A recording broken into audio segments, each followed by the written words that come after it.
Chapter 647. What time is it now? Leonard glanced at the clock and stretched. Hang on. I'll wash up and take you around. Sure.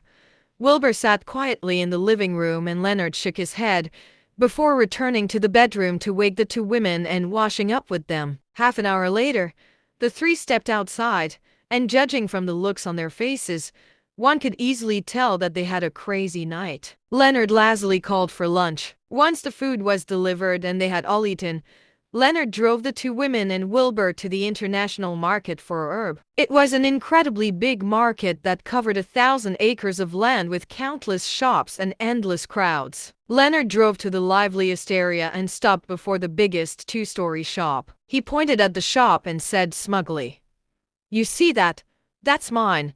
It's the biggest shop for medical ingredients here." Wilbur looked up and saw the words Royal Hall of Herb above the entrances. Just then, Leonard got out of the car and led the others into the Royal Hall of Herb. Upon arriving at the entrance, two women dressed in beautiful dresses bowed. "Good afternoon, Mr. Thatcher." Leonard nodded in contentment and the group went into the shop. In the grand hall, spanning over 1,000 square meters, there was a circular arrangement of glass display counters. Behind these glass counters, towering medicine cabinets displayed various samples of medicinal herbs. Dozens of staff dressed in traditional robes attend to guests quietly. Leonard entered confidently, and the staff greeted and bowed at him with respect. He simply nodded and proceeded upstairs with his companions. This was his office and the showcase area for precious medicinal herbs, where an attractive female secretary promptly prepared tea for everyone. Leonard sat on his chair and crossed his legs on the table, before glancing over at Wilbur.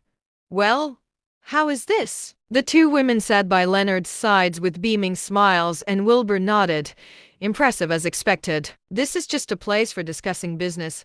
I also have a warehouse spanning over tens of thousands of square meters for medicinal herbs, as well as farmland covering 10,000 acres. It's on the best land in the entire Elder City. You won't find land this good anywhere else," Leonard said smugly. Wilbur sat across from him and smiled. "You're so powerful. I'm sure many envy your status and influence." "Of course, Reed Amon and Brody have been envious of me for a while, but what can they do?" Leonard smiled. Wilbur frowned.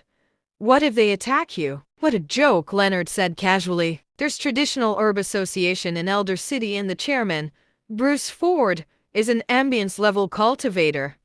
He owns the entire market, and he won't let them do anything to me." "But what if he allows it?" Wilbur asked. Leonard's expression darkened for a moment, but he soon smiled and said, "You're overthinking.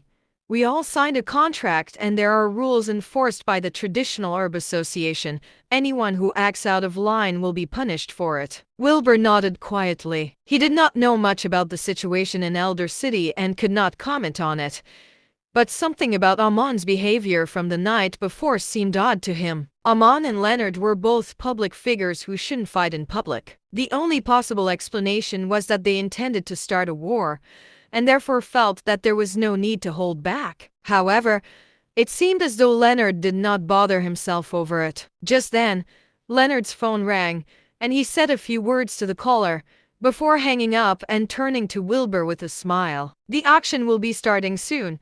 Do you want to submit a deposit to bid for items?" Chapter 648. Wilbur chuckled. "It's fine. I will tell you if I am interested in something. Will you bid for me then?" "You brat." Leonard laughed and turned on his laptop. After working for a while, he said proudly, "I've transferred 100 million to the organizer. I'm going to teach Amon a lesson tonight." "Leonard, what are the procedures for this auction? It sounds exciting," Wilbur asked. Leonard chuckled and lit a cigar. "There will be rare herbs showing in this auction each year. These herbs are usually ones that grew for thousands of years. Cultivators risk their lives to gather these herbs for the auction, so the prices can go extremely high. Everyone fights over the herbs to produce high-quality medicine and also to show off their wealth." "I see," Wilbur nodded. "If you are interested, go walk around the market. I need to get some rest. It's going to be an exciting night," Leonard said. Wilbur agreed and stood, as he was desperate to go outside and explore. However, as he went downstairs, he saw Leonard step into his bedroom with two women. Wilbur shook his head and thought, this guy is such a playboy. Stepping out of the Royal Hall of Herb, Wilbur started wandering around. As expected of a city known for its pharmaceutical business, there were herbs that Wilbur could not even name lying around. However, he did not find much surprise, as the most valuable herb he could find in the market had only grown up to 100 years, which was far from enough to be considered a sufficient sacrifice. In the evening, Wilbur, who did not find anything he wanted, returned to the Royal Hall of Herb in disappointment. He could hear Leonard and the women snoring from inside the room, and he thought in resignation, did they not need to eat at all? With no other options, he could only wait. At 8, a beautiful woman stepped in and greeted Wilbur with a smile. She then walked toward the door to Leonard's room and knocked. Mr. Thatcher, the auction is starting. We should get going. Sometime later, Leonard called out lazily. All right. Another 15 minutes passed, and Leonard stepped out of the room with two other women, all looking exhausted. The two women were likely going to earn a fortune from this trip, considering how generous Leonard was.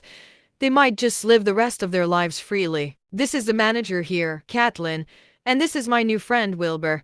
You can both get to know each other, Leonard said lazily. Wilbur stood and shook Catelyn's hand. Catelyn was in her 30s and looked rather alluring. Wilbur was confused as to why Leonard would sleep around when he had so many beautiful women around him. Just then, Leonard glanced at the time and realized that he was running late, so he told everyone to go downstairs, and Catelyn drove the group toward the highest building in the city. 10 minutes later, they got out of the car and stepped into the building. The entrance was guarded, and the guards immediately made way for Leonard upon seeing him. They arrived at a spacious event hall where dozens of people were seen sitting inside, quietly conversing. Leonard, Catelyn, Wilbur, and the other two women stepped into the hall and sat down in the front row.